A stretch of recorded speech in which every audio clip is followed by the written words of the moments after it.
Hello and नमस्कार friends, मैं संतोष कुमार पटेल और आप देख रहे हैं टेक्नो प्लस स्टडी चैनल। तो आज इस चैनल पर जो वीडियो आपके सामने है वो आपका साइंस क्लास 10 हाई स्कूल का साइंस यानी कि विज्ञान का ये आपका पूरा पार्ट 2 का इम्पोर्टेंट क्वेश्चन। इस जो आपका इतनी हम क्वेश्चन लेकर आए हैं इम्पोर्टेंट क्वेश्चन का, इन क्वेश्चन में से अगर आप पूरा पूरा क्वेश्चन देख लेते हैं तो एक भी क्वेश्चन आपका पेपर का छूटेगा नहीं। पार्ट 2 से जितने भी क्वेश्चन अगर आने वाले हैं, एक या दो क्वेश्चन जो भी आएंगे, वैसे इस पेपर में आपका इसमें से 2-3 क्वेश्चन आएंगे, क्योंकि एक क्वेश्चन तो आपका पीएच मान से रिलेटेड आएगा बहुविकल्पी में, और एक अति लघु उत्तरी में हो सकता है पीएच वैल्यू से आए। अगर पीएच वैल्यू अति लघु उत्तरी में नहीं आता है तो दीर्घ उत्तरी में आपका पीएच मान निकालने के लिए आ जाएगा, यानी हाइड्रोजन आयन का मान दिया रहेगा 10⁻², इस तरीके से कुछ दिया रहेगा तो उसमें OH आयन ज्ञात करना हो तो पीएच वैल्यू की सवाल आपका जो न्यूमेरिकल से रिलेटेड होती है वो सवाल आपको समझ में भी नहीं आती है। हम 100% समझा देंगे आपको। इसमें आपका वो क्वेश्चन को हम लिए हैं, बाकी आपका जो भी 3-4 क्वेश्चन इसमें से मिलना ही है आपका बहुविकल्पी से लगा करके। अगर आप लास्ट तक देखते हैं कितने क्वेश्चन आएंगे आपको पता चल जाएगा, और आता भी है। चलिए हम क्वेश्चन की सीरीज को स्टार्ट करते हैं और आपके सामने हैं। जैसे कि पहला क्वेश्चन आपके सामने है, अम्ल, क्षार तथा लवण की परिभाषा एक एक उदाहरण सहित दीजिए। यानी ये पूरा पूरा क्वेश्चन आपका ये आपका विद्या, अवतार और राजीव सभी में से हमने लिया है, और इम्पोर्टेंट क्वेश्चन को ही लिया है। तो आप इसको देख सकते हैं और पूरा PDF इसका मिल जाएगा आपको। लेकिन आप पहले समझ लीजिए, हम पूरी परिभाषा को समझा करके पूरे उदाहरण को बता करके इसमें हम बताने वाले हैं, आपको समझ में आ भी जाएगा। और अगर आप पूरा देखते हैं तो आज समझ में भी आ जाएगी, ठीक है। और एक बात हम बताते हैं, अगर अब इसी तरह की इंपॉर्टेंट क्वेश्चन की सीरीज चाहते हैं तो अब नीचे डिस्क्रिप्शन चेक करिए, पूरी प्लेलिस्ट है सभी सब्जेक्ट की, चाहे इंटर के स्टूडेंट हो चाहे आप हाई स्कूल के स्टूडेंट के लिए तो हम पूरा सीरीज ला ही रहे हैं। तो अम्ल, क्षार और लवण की परिभाषा, तो हम सबसे पहले चलते हैं अम्ल, ठीक है। अम्ल पर डिस्कस करते हैं।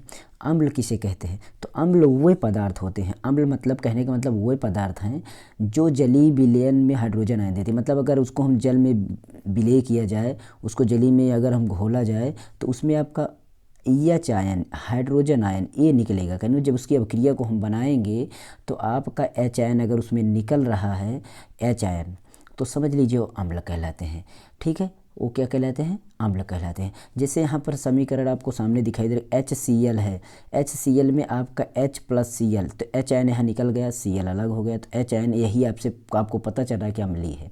यहाँ HNO3 है तो यहाँ पर भी NO3 आपका अलग हो गया और H आयन अलग हो गया, तो आपका यह अम्ल हो गया। ठीक इसी प्रकार से क्षार भी होता है, ठीक। लेकिन यहाँ पर भी देखिए क्या हो रहा है कि हाइड्रोजन आयन यहाँ पर निकल रहा है और जल के अणु हैं तो हाइड्रोनियम आयन यहाँ बन रहा है, लेकिन हाइड्रोजन आयन तो निकल रहा है। तो इस रूप से कभी कभी क्या होता है कि वहाँ पर आप अम्ल और क्षार को नहीं समझ पाते हैं तो आप अम्ल में H आयन आपको देख लेना है, H आयन, ठीक है। तो यहाँ पर बहुत सारी अभिक्रियाएं हैं, आपको देख लीजिएगा। हम क्षार पे सीधा चलते हैं, तो आपको अम्ल में क्या लिखना है पता चल गया है। यानी जब हम ऐसा पदार्थ जो जलीय विलयन में हाइड्रोजन आयन को त्यागता है, हाइड्रोजन आयन मिलता है, तो वही आपका अम्ल कहलाता है। क्षार में देखते हैं, क्षार में आपका क्या है? क्षार में वही यौगिक है जो जलीय विलयन में हाइड्रोक्सिक आयन, आपको उसमें पता चला था H आयन, और इसमें आपको पता चलेगा OH आयन।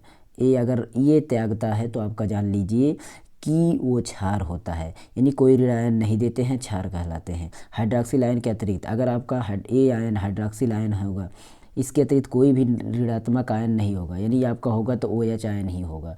तो समझ लीजिए, यानी ऐसे यौगिक जो जलीय विलयन में अगर घुलते हैं उसमें जो हमें आयन मिलता है हाइड्रॉक्सिल आयन मिलता है, यानी O और H माइनस आयन मिलता है, तो उसी को हम हाइड्रॉक्सिल आयन कहते हैं। तो उसको हम ऋण आयन मतलब और कोई नहीं होता है तो उसको हम क्षार बोलते हैं, क्षार हो गया आपका। उसके बाद हम चलते हैं, पूरा चीज़ वही है। इसमें देखिए NaOH में OH है, KOH में OH है, OH जिसमें हो तो आपका क्षार और H जिसमें हो वो आपका अम्ल। तो आपको समझ में आ ही गया होगा। हमने बोल दिया कि HCl, तो अब देखिए इसमें H है तो आप समझ गए होंगे कि अम्ल है। हमने बोल दिया NaOH तो आप समझ गए होंगे OH है तो क्षार है। इस तरीके से अम्ल और क्षार को समझ सकते हैं। लवण हम देखते हैं, लवण में क्या होता है कि आपके दोनों आयन हो, यानी हाइड्रोजन आयन हो, OH आयन हो, ये दोनों आयन, कोई अन्य आयन हो, इन दोनों आयन तो हाइड्रोजन आयन आपका हो, देखिए वो पदार्थ जिनके जलीय विलयन में हाइड्रोजन आयन जो होता है ये, और कोई अतिरिक्त धन ion hydroxyl ion, OH ion, मतलब हाइड्रोजन आयन के इसके अलावा कोई धन आयन दूसरा हो और माइनस आयन जिसको बोलते हैं ऋणात्मक आयन यानी हाइड्रॉक्सिल आयन के अतिरिक्त कोई दूसरा हो तो वो आपका लवण कहलाता है। न समझ में आया हो तो फिर से रिपीट करते हैं। मतलब ऐसे प्रकार पता है जो जली विलयन में अभी तक यह चयन त्याग रहा था कौन, अम्ल, और ओ यह चयन त्याग रहा था क्षार। लेकिन न तो यह चयन त्यागे, देखिए पॉजिटिव के लिए यानी प्लस के लिए आपका यह चयन बोला जाता है और माइनस के लिए ओ यह चयन बोला जाता है। ठीक है, तो आपका प्लस आयन में ए या चयन ना हो करके ओ या चयन में ए माइनस आयन ना हो करके कोई दूसरा हो, इसकी जगह पे प्लस आयन में कोई दूसरा हो और माइनस में आपका कोई दूसरा हो तो वही आपका लवण कहलाता है। जैसे यहाँ पर आपको देख सकते हैं जिंक सल्फेट में आपका सामने दिखाई दे रहा होगा कि जिंक सल्फेट में आपका जिंक यहाँ प्लस आयन में है और सल्फेट आपका यहाँ पर माइनस आयन में है तो ये आपका लवण है, ना तो एच आयन और ना तो ओ एच आयन। ध्यान में रखिएगा अगर इसमें ना हो तो आपका लवण होता है। जैसे NaCl, Na आपका प्लस आयन में होता है और Cl आपका माइनस आयन होता है, आपका लवण हो गया। तो आपको तरीका पता चल गया होगा कैसे हम लिखेंगे परिभाषा को और उदाहरण कैसे देंगे। चलिए आगे चलते हैं। अगला प्रश्न जो इंपॉर्टेंट श्रेणी में आता है आपका पीएच मान, यानी पीएच क्या होता है, पीएच की परिभाषा दीजिए। पीएच का सांद्रण हाइड्रोजन आयन इसमें क्या होता है, यानी आपको पीएच का परिभाषा देना है। पीएच का मूल्य क्या है वो एक ही चीज़ है। पीएच का हमारे जीवन में महत्व क्या है, पीएच में हाइड्रोजन आयन ये जो होता है इसका वैल्यू क्या होता है या ये क्या चीज़ होता है, हाइड्रोनियम आयन क्या होता है, हाइड्रोक्सिल आयन क्या होता है। ठीक है, ये सारी चीज़ें आपको इस पीएच के अंदर पता चलने वाली है और ये इंपॉर्टेंट क्वेश्चन में आता है। पीएच से रिलेटेड तीन जो बता दिए, या तो आपका पीएच की परिभाषा दीजिए, पीएच का मूल्य पूछा जाएगा, हाइड्रोक्सिल आयन, हाइड्रोनियम आयन कौन सा है, क्या है, दैनिक जीवन में महत्व, इतने में से एक पूछा जाएगा। तो यहाँ पर हम चलते हैं, इसको परिभाषा पढ़ते हैं। पीएच अम्लों और क्षारों के जलीय विलयन में हाइड्रोजन आयन की सांद्रता को मापने की इकाई है। मतलब पीएच अम्ल और क्षार अगर हो तो उसमें आपका जलीय विलयन हो तो उसमें क्या हो, हाइड्रोजन आयन आपका हो, और हाइड्रोजन आयन की मतलब हाइड्रोजन आयन की सांद्रता को मापने की जो इकाई होती है वही आपका पीएच होता है। यानी किसी विलयन में पीएच मान उसमें उपस्थित हाइड्रोजन आयन सांद्रण के व्युत्क्रम का लघुगणक होता है। यानी जब हम पीएच मान को निकालने को पता करेंगे तो हमें हाइड्रोजन आयन अगर पता चलता है तो उसके व्युत्क्रम के लघुगणक, उसका व्युत्क्रम का लघुगणक अगर हो, उसका व्युत्क्रम का लघुगणक अगर हो तो वही आपका पीएच होता है। तो हमारे समझ में ये चीज़ आ गई है कि हम पीएच जब निकालेंगे, पी आपका छोटा होना चाहिए, एच आपका कैपिटल लेटर बड़े होना चाहिए। तो हमें ये पता चल रहा है कि हम पीएच बराबर अगर लिखेंगे तो हमारा होगा माइनस लॉग, लॉग जो कि आपका ये व्युत्क्रम है, माइनस का मतलब उल्टा है, और हाइड्रोजन आयन ये इसके अनुपात में हमें पीएच मान का वैल्यू निकलता है। ठीक है, चलिए देखते हैं दैनिक जीवन में पीएच का महत्व क्या है। हेडिंगों को पढ़ लीजिए। हमारे पाचन तंत्र का पीएच, हमारे पाचन तंत्र में पीएच की मतलब पीएच का जो महत्व है उसके बारे में आप इसमें पूरा पढ़ सकते हैं कि पाचन करने के लिए जो अम्ल बनते हैं जो उसमें पचाने के काम आते हैं, सारी चीज़ें आपका हमारे पाचन तंत्र में पीएच का महत्व है। और पीएच में परिवर्तन के कारण दंत क्षय रोग, जो रोग होते हैं दांत में, फास्फेट की में, कैल्शियम की कमी, ये सारी चीज़ें कमी हो जाती है हड्डियों में, तो इस प्रकार पीएच के परिवर्तन के कारण होता है। तो पीएच का महत्व बहुत है। इसी के हिसाब से हम पशुओं एवं पौधों तथा उत्पन्न रसायनों में आत्मरक्षा के लिए, तो आपका पशुओं और जानवरों में भी इसी प्रकार पीएच, मतलब इसको आप पढ़ लीजिएगा। इसका पीडीएफ डाउनलोड कर लेना, हम नीचे डिस्क्रिप्शन में दे देंगे, और कमेंट जरूर करना है आपको, चाहे अच्छा लगे या बुरा लगे जो भी, और हो सके सब्सक्राइब भी कर दीजिएगा। पौधों में पीएच का मान जो होता है, अम्लों का स्राव होना, साकी पौधा, इसमें नंकनुमा, छू जाने पर डंक जैसा दर्द होता है, तमाम चीज़ें हैं। ये आपका ये महत्व था। पीएच का महत्व आप कम याद करिएगा, लेकिन पीएच का परिभाषा और पीएच का जो हाइड्रोक्सिल आयन, हाइड्रोनियम आयन क्या है इसको याद कर लीजिएगा। ठीक है, पता चल गया होगा। विरंजक चूर्ण और ब्लीचिंग पाउडर जिसको बोलते हैं, विरंजक चूर्ण, ये आपको याद करना है। विरंजक पाउडर का रासायनिक नाम, अणुसूत्र और उपयोग 100% याद कर लेना है।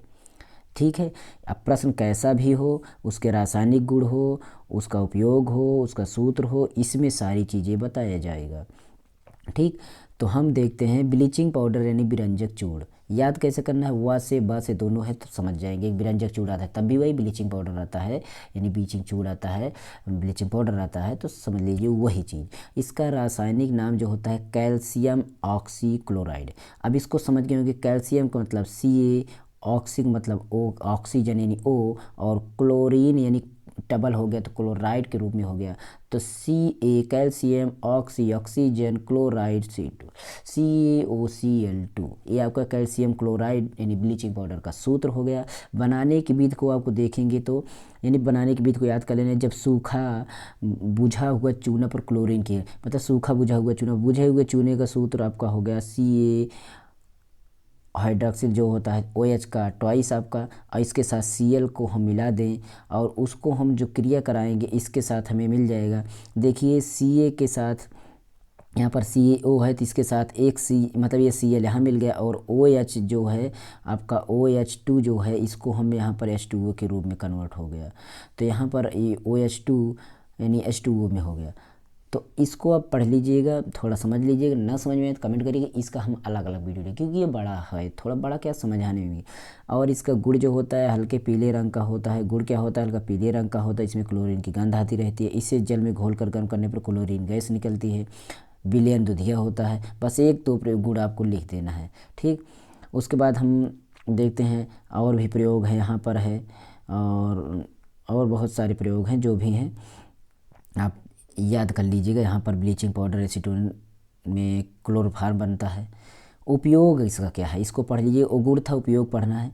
ऊन को सिकुड़ने से बचाने के लिए होगा, और चीनी को सफ़ेद करने में, और क्लोरोफार्म बनाने में, या पेयजल के जीवन रहित बनाने में, यानी सूती लकड़ी लुगदी का रंग उड़ाने में काम आएगा। चीनी को सफ़ेद करने में मतलब किसी रंग को आप यहाँ पर गायब करना, उसको रंग को हटाना चाहते हैं तो आपका ये ब्लीचिंग पाउडर काम में आएगा। और क्लोरोफार्म बनाने में, पेयजल यानी पेयजल को भी शुद्ध करने में, जीवाणु रहित करने में, याद रख लीजिएगा। इसके बाद आता है बेकिंग पाउडर। वो था ब्लीचिंग पाउडर, ये था बेकिंग पाउडर। अब कैसे याद करना है, दोनों कन्फ्यूजन समझ रहे हैं बन रहा है। कैसे कन्फ्यूजन बनेगा? नहीं बनेगा। देखिए कैसे नहीं बनेगा कि हमें क्या करना है इसमें। देखिए बेकिंग इज मेकिंग यानी बेकिंग को आप समझ लीजिए मेक माने बनाना, तो बेकिंग माने मतलब बनाना समझ लीजिए। बनाना मतलब क्या बनाना है? खाना बनाते हैं यानी भोजन। तो बेकिंग इज मेकिंग क्या? खाना, तो खाने का सोडा यानी खाने का सोडा। अब बेकिंग से खाने का सोडा याद हो जाएगा।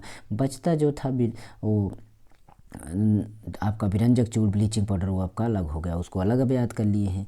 बाकी अब इसका रासायनिक सूत्र, गुण और उपयोग, और रासायनिक सूत्र अणुसूत्र आपको मतलब याद पक्का कर लेना है। याद नहीं करेंगे तो आपको दिक्कत हो जाएगी, क्योंकि ये छोटे में भी आता है अगर बड़े में नहीं है। तो बेकिंग पाउडर का रासायनिक नाम होता है सोडियम बाइकार्बोनेट, और सोडियम का मतलब हो गया Na, और बाई का मतलब H कर दीजिए, और कार्बोनेट को CO3 कर दीजिए। तो सोडियम बाइकार्बोनेट यहाँ पर आपका इसका सूत्र है। बनाने की विधि का आपका सोडियम हाइड्राइड के साथ सोडियम हाइड्रोक्साइड मतलब सोडियम होता है NaOH, इसके साथ उसके बाद अधिक मात्रा में कार्बन डाइऑक्साइड गैस CO2 को आप कार्बन डाइऑक्साइड गैस कहते हैं। जब इसके साथ प्रवाहित करेंगे तो इसमें देखिए Na के साथ आपका 2 Na है तो Na2 हो गया, और CO यहाँ का है यहाँ, और ये O एक और यहाँ पर है CO3 हो गया, बच रहा है H2O, जल अलग से बन जाएगा। याद करना है। अब ये जो फार्मूला ये इतना बचा, इसको हम फिर से यहाँ पर कार्बन डाइऑक्साइड के साथ अगर हम क्रिया कराते हैं तो सोडियम बाइकार्बोनेट हमारा तैयार हो जाता है। यानी यहाँ पर इस सब क्रिया को फिर से यहाँ किया गया है। यही अब क्रिया देखिए यहाँ पर लिखा हुआ है, और इसको हम कार्बन डाइऑक्साइड से जैसे ही हम क्रिया कराते हैं तो हमारा सोडियम बाइकार्बोनेट बन जाता है, और इसे बेकिंग सोडा कहते हैं। गुड़ इसका यहाँ पर सफ़ेद क्रिस्टलीय, इसका जलीय विलयन अम्लीय होता है, गर्म करने में इस तरीके से है। और इसका उपयोग भी आप देख लीजिएगा, कहीं पर मिल जाएगा, ठीक है। चलते हैं अब देखते हैं धावन सोडा। क्या? धावन सोडा का वही चीज़ जैसे सभी का पढ़े, रासायनिक गुण उपयोग जो भी सारी चीज़ें हैं उसको पढ़ लेंगे। धावन सोडा यहाँ पर है, आपको देख सकते हैं, ये है आपका सोडियम कार्बोनेट मतलब ये है Na2CO3 यानी 10+H2O मतलब 10H2O। ये आपका इतना ध्यान में रखना है, 10H2O आप लिखना है। आपको यहाँ पर caustic soda, carbon dioxide, sodium carbonate बन गया, और H2O जल आपका निकल गया। तो इस तरीके से इसकी क्रिया है। तो ये आपका धावन सोडा थोड़ा कम आता है, लेकिन ध्यान दे देना है। प्लास्टर ऑफ पेरिस को पढ़ लेना है। अब कम आता है, पहले बहुत आता था प्लास्टर ऑफ पेरिस, जो कि और जिप्सम से प्लास्टर ऑफ पेरिस कैसे बनाएंगे, तो प्लास्टर ऑफ पेरिस के बारे में नहीं, वही सारी चीज़ जैसे सभी को पढ़े उसी तरीके से पढ़ना है। इसका भी आपका बनाने की विधि, गुण और उपयोग जो भी चीज़ें हैं, इसको आप 120 से 30 गर्म करने प्लास्टर ऑफ पेरिस बनता है। तो प्लास्टर ऑफ पेरिस जिस्म यहाँ पर जिस्म से बनाने के लिए प्लास्टर ऑफ पेरिस यहाँ पर है। सूत्र याद कर लीजिएगा, CaSO4 का ट्वाइस H2O प्लस 3H2O, ये आपका हो गया प्लास्टर ऑफ पेरिस। और इसको आप यहाँ पर गुण उपयोग जरूर पढ़ लेना। उपयोग में क्या गया, सांचे और मॉडल बनाने में, मूर्तियाँ खिलौने बनाने में, शल्य चिकित्सा प्लास्टर बनाने में, प्लास्टर ऑफ पेरिस सब समझते हैं। अब आ गया सूचक क्या है। सूचक के बारे में हम पढ़ते हैं, सूचक आखिर क्या है। तो सूचक आप सुने होंगे, सूचक को ऐसे भी नाम से पता चला कि सूचित न करने वाला, सूचित देने वाला, मतलब कोई चीज़ का सूचना दे। तो ये क्या करता है, अम्ल क्षार को सूचित करता है कि हाँ अम्ल हो गया, यहाँ क्षार हो गया, हाँ उदासीन हो गया, ये चीज़ बताएगा। कोई भी आप विलयन बना रहे हैं तो उसमें ये अम्लीय विलयन बन रहा है, क्षारीय विलयन बन रहा है कि उदासीन विलयन बन रहा है, कैसा विलयन बन रहा है, नीला बन रहा है तो कौन सा होगा, हरा बन रहा है तो कौन सा होगा, पीला बन रहा है तो लाल बन रहा है कौन सा होगा, नारंगी बन रहा है तो कैसा होगा। यही सारी चीज़ें सूचना आपको कैसे बताएगा। और मिथाइल के साथ, मिथाइल और फिनाइलएथलीन किस प्रकार सूचक का, मतलब मिथाइल होता है आपका मिथाइल एक होगा, और मिथाइल मतलब मिथाइल ऑरेंज होता है, फिनाइलएथलीन इसके साथ हम क्रिया करते हैं तो ये सूचक का काम करता है। ये दोनों इसके साथ मिला देंगे तो सभी चीज़ों का रंग कुछ डिफरेंट हो जाता है। तो वही चीज़ यहाँ पर अम्ल क्षार सूचक के पदार्थ जिनका अम्लीय विलयन में एक रंग और क्षारीय विलयन में दूसरा रंग होता है। अम्ल क्षार सूचक जो ये सूचक हैं, इनके साथ अगर हम देखेंगे तो अम्ल का एक दूसरा रंग होगा, क्षार का कोई दूसरा रंग होगा। मिथाइल ऑरेंज के साथ अगर हम किसी चीज़ को, एक नारंगी रंग का रंजक है और इसके साथ जब बूंद के अम्लीय विलयन मिलाया जाए तब विलयन का रंग लाल हो जाता है, जबकि मिथाइल ऑरेंज की बूंद क्षारीय विलयन मिलाने पर पीला हो जाता है। मतलब मिथाइल ऑरेंज के साथ उदासीन तब होगा जब नारंगी बताएगा, और मिथाइल ऑरेंज के साथ अम्लीय विलयन तब होगा जब लाल बताएगा।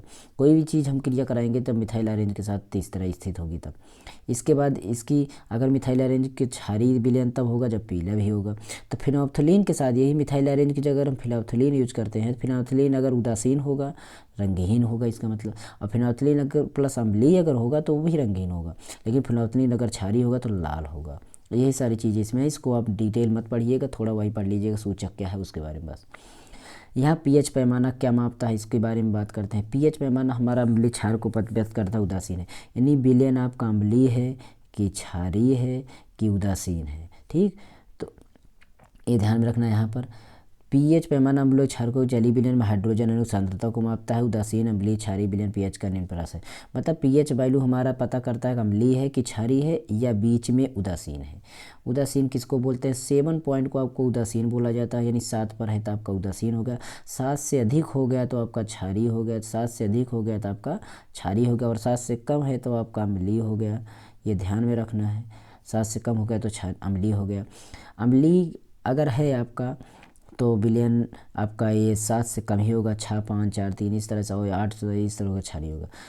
तो आप इसको समझ सकते हैं जितना। और एक बात ध्यान रखें, यानी एक है कि कोई आपका पदार्थ है उसका आपका मतलब पीएच आपका यहाँ पर है 3 पर है और एक का 5 पर है, तो ज़्यादा किसका है, अम्लीय 5 का है। इधर आपका बढ़ता क्रम जाएगा, ध्यान दीजिएगा, अम्ल का जो मान है आपका बढ़ता क्रम जाएगा, और क्षारीय का ये बढ़ता क्रम जाएगा, और अम्लीय का आपका इधर बढ़ता क्रम जाएगा। याद कैसे, देखिए आप इधर 8 क्षारीय, अब 9 क्षारीय, 10 क्षारीय, ये बड़ा होता जा रहा है तो क्षारीय तो बढ़ रहा है, लेकिन इधर सोचिए कि ये इधर किस साइड में बढ़ रहा है। अगर अभी पूछा जाए कि अम्लीय इधर बढ़ेगा, नहीं बढ़ेगा, नहीं, इधर अम्लीय घटता है, क्योंकि देखिए ये इधर बढ़ेगी। मान लीजिए 5 है तो आपको लग रहा है ज़्यादा है, 6 हो गया तो और ज़्यादा हो गया, अब 7 हो गया तो बताइए, 8 हो गया तो ज़्यादा हो रहा है कम हो रहा है, यानी इधर जितने हम करीब क्षारीय के करीब आ रहे हैं उतना हमारा कम हो रहा है। तो हमें ये पता चल रहा है कि अम्लीय इधर जितना होगा, जितना कम पॉइंट होगा अम्लीय विलयन उतना होगा, पर जितना अधिक क्षारीय में होगा उतना अधिक क्षारीय होगा, ये याद रखना है। तो अम्ल क्षार की सूचना के लिए है। अब यहाँ पर हाइड्रोजन आयन क्या होते हैं, हाइड्रोजन आयन का सांद्रता, जो भी पीएच मान हमने बोला था, हाइड्रोजन आयन इस तरीके से, ये आपका हाइड्रोजन आयन उसके बारे में इसमें लिखा गया है, मूलों की संख्या आप पढ़ लीजिएगा। उदासीन विलयन में हाइड्रोजन आयन सांद्रता का मान कितना होता है, तो आपका 7 पॉइंट होता है, कितना 7 मतलब 10 की घात -7, 10 घात -7, इसको पढ़ लीजिएगा। इन सवालों को बताने से पहले हम बताते हैं कि कुछ पॉइंट्स, थोड़ा सा उसको आपको देख लेना है। यहाँ नीचे चलते हैं और उसके बाद बताते हैं। देखिए ये वाला आपको पढ़ लेना है पहले, ये वाला थोड़ा सा, ठीक। जल का आयनिक गुणनफल क्या है, जल का आयनिक गुणनफल क्या है, यानी जल में आपका आयनिक गुणनफल क्या होता है। तो जल का आयनिक गुणनफल आपका ये जल का आयनिक गुणनफल गुणा 10⁻14 यानी 1 गुणा 10⁻14 होता है। और ये आपका किसका गुणांक होता है, ये चीज़ ध्यान में रखना है। ये आपका जल में आपका क्या होगा, या चायन भी होगा, क्या होगा, या चायन भी होगा। और आपका उसमें मल्टीप्लाई यानी गुणा में आपका ओ या चायन भी होगा, ओ या चायन यानी प्लस माइनस दोनों को मिलाकर H2 आपका जल बनेगा। कैसे, देखिए H, एक H यहाँ पर है और एक H यहाँ पर है, दोनों मिलाकर H हो गया और ये O हो गया। तो दो या चायन और ओ या चायन को मिलाकर जल बना हमारा। और जल बनने पर पूरा हमारा ये जो pH वैल्यू है हमारा, ये चीज़ मतलब ये इसका गुणनफल जो है 1 गुणा 10⁻14 याद कर लीजिए, 1 गुणा 10⁻14 याद कर लीजिए। और ये कहता है इसका गुणनफल होता है, इसका गुणनफल होता है जल का आयनिक गुणनफल। जल के आयन कौन कौन से हैं, या चायन और ओ या चायन, यानी या चायन और गुणे ओ या चायन इन दोनों का गुणा किया जाए तो 1 गुणा 10⁻14 आपका आना है, -14 आपका आ जाएगा, ध्यान में रखिएगा। ठीक, तो ये चीज़ पता हो गया, पता हो गया, ठीक है। अगर पता हो गया तो आपको बहुत अच्छी बात है। हमारा या चायन इधर है, ठीक, ओ सॉरी, ठीक, इसको देखिए इस तरीके से एच आयन है, फिर गुणे ओ एच आयन ये हमारा है। और इन गुणा गुणा करने पर 1 गुणा 10⁻14 आना चाहिए, ठीक। लेकिन कभी कभी एच एन का वैल्यू हमारा दे दिया जाए कि आपका 10⁻7 है, तब वो एच ज्ञात कीजिए। तो ये 7 को आप इधर ले जाएंगे तो आपका बटा में जाएगा, किधर जाएगा, बटा में। याद रखिएगा, अगर ओ एच एन का वैल्यू दी गई, मान लीजिए इसको पूछा गया है और यहाँ पर 10⁻5 दे दिया गया है, तो आप यहाँ पर 10⁻5 नीचे हिलाना है, याद रखिएगा हमेशा नीचे हिलाना है, ठीक है। तो सवालों को आप हल कर सकेंगे। चलिए अब सवालों को देख लेते हैं, ठीक है।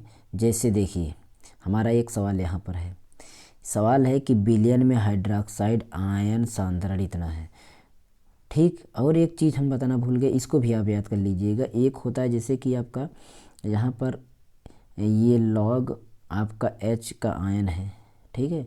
इसको आपको ध्यान देना कि H का आयन कितना है, H का आयन कितना है, यहाँ घात में कितना है, ठीक है। यानी जो 10 की पावर में जो यहाँ पर हो वही आपका pH मान होगा। समझ में बात आई। जैसे हमारा देखिए कि 10⁻12 है, तो इसका मतलब pH वैल्यू आपका ये 12 आएगा माइनस, क्योंकि माइनस ये भी होगा और यहाँ का भी माइनस आपका जुड़ के, तो यही आपका घात H का मान जो आ जाएगा, यही आपका pH का मान हमेशा घात में यही वाला होगा। चलिए ठीक है, देखते हैं सवाल को, पता चल जाएगा।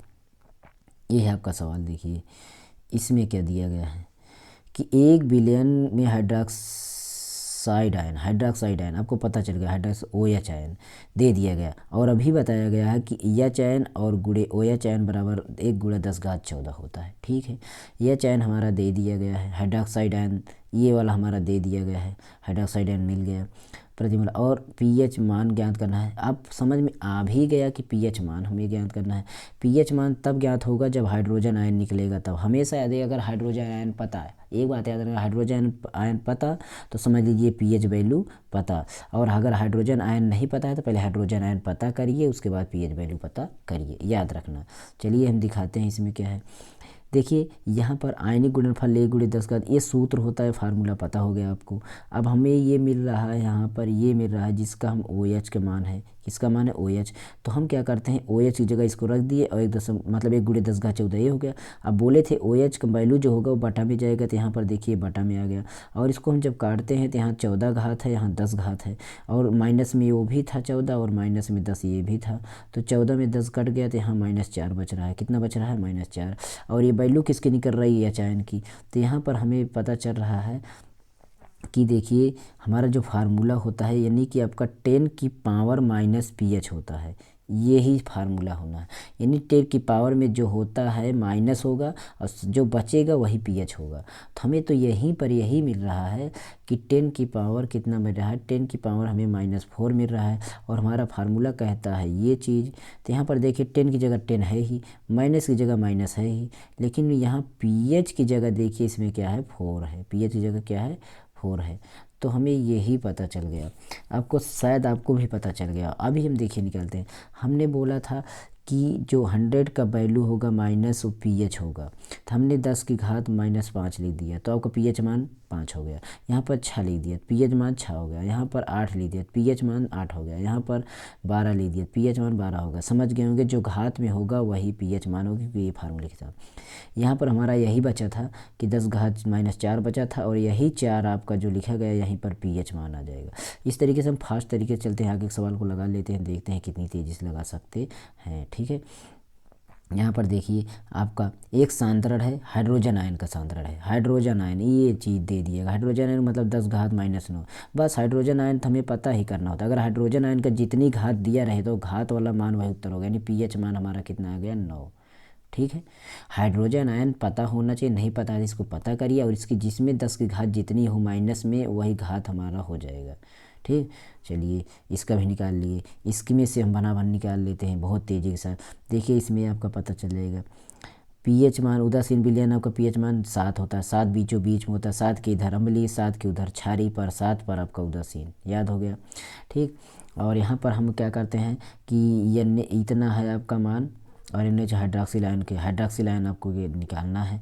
तो क्या होगा, हाइड्रोक्सिल आयन आपका 4 है, इसमें है, देखिए इसमें कितना है 4, क्योंकि 1 2 3 1.1 इसका दशमलव हटाएंगे, वैसे समझिए 0 0 0 1 है, और यहाँ पर दशमलव है, इसका दशमलव हटाएंगे तो बट्टा हम करेंगे 10,000, कितना करेंगे 10,000, और 10,000 में 10 घात 4 बनेगा, कितना बनेगा 4, और इसको जैसे ऊपर ले जाएंगे -4 बनेगा, और फिर पीएच मान आपका 4 आ जाएगा। ठीक है, तो 4 आ जाएगा हाइड्रोक्सिल आयन। अब इसको हम घटा लेंगे यहाँ पर, मतलब उसको हम हाइड्रोजन आयन आ गया, इसको हम 4 यहाँ पर घटा लेंगे, तो आपका 14 में से 4 घटाएंगे तो हमारा बच जाएगा 10, तो हमारा टोटल 10 उत्तर आ जाएगा इसका। नहीं समझ पाएंगे तो समझने की कोशिश करिए। यहाँ पर देखते हैं कोई मान है जिसका पीएच मान 5 है, हाइड्रोजन आयन सांद्रता, अब पीएच बोला जा रहा है कि 5 है, तो हाइड्रोजन की सांद्रता बताना। अब तो हाइड्रोजन तो वो यही होता है कि जो पीएच घात होता है 10 की घात जो यहीं पर होता है उसी को हम पीएच बोलते हैं। तो यहाँ पर पीएच ये दे दिया गया, तो इसका मतलब उत्तर यही हो जाएगा।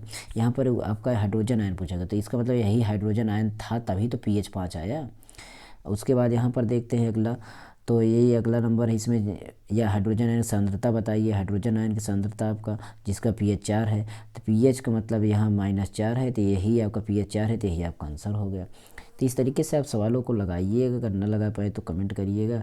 यहाँ पर देखिए ये भाई ये -9 है, अगर इसको आगे ले आते हैं तो प्लस में हो जाएगा, और यही 9 आपका हो जाएगा। तो वही आपका हाइड्रोजन आयन हमेशा पीएच निकालने से पहले आप हाइड्रोजन आयन को ध्यान में रखिए, और उसके घातों में जो लिखा हो उसी को आपको पीएच मान लिख सकते हैं, लगा सकते हैं। तो सवालों का सिलसिला यहीं तक था, और पूरे इम्पोर्टेंट क्वेश्चन आपका यहीं तक था। अगर आपको अच्छा लगा हो तो लाइक शेयर कमेंट जरूर कर दीजिएगा, हो सके सब्सक्राइब भी कर लीजिएगा। और इसी तरह का इन्फॉर्मेटिव वीडियो जो भी होता है, जो भी हम इन्फॉर्मेशन होता है, चाहे न्यूज अपडेटेड होता हो, चाहे मोबाइल कंप्यूटर टेक्नोलॉजी से रिलेटेड भी जो भी एजुकेशनल वीडियो हो उसको भी लाते रहते हैं, और सारे सब्जेक्ट वीडियो तो आपको सामने मिलती ही रहती है। चैनल पर विजिट करिए, आपको इलेक्ट्रॉनिक विन्यास आपको निकालना आ जाएगा। और एक बात हमने बताने को भूल गए कि जल्द ही हम इसमें पीएच वैल्यू अगर आप नहीं निकाल पाए तो इसका हम न्यूमेरिकल करवाएंगे, जरूर करवाएंगे। संतुलित समीकरण के वीडियो नीचे डिस्क्रिप्शन में है, वहाँ जाके देख लीजिए, और चैनल पर भी है। और पीएच वैल्यू हम जल्द से जल्द निकलवाएंगे। संतुलित समीकरण ये इलेक्ट्रॉनिक विन्यास को ऐसे निकाला जाए, हम IPSC नाम भी पूरा कवर करेंगे, जो भी इंपॉर्टेंट 100% पीएच वैल्यू पीएच मान आएगा, संतुलित समीकरण 100% आएगा। तो ये सारी वीडियो ऐसे लेकर आए जो विज्ञान में आपका कवर करा देगा। तो अगर आप इसी वीडियो पाना चाहते हैं तो हमारे चैनल से जुड़ सकते हैं। अगली वीडियो मिलेगी, तब तक संतोष कुमार को दीजिए, और बने हुए टेक्नो प्लस चैनल पर। नमस्कार, जय हिंद।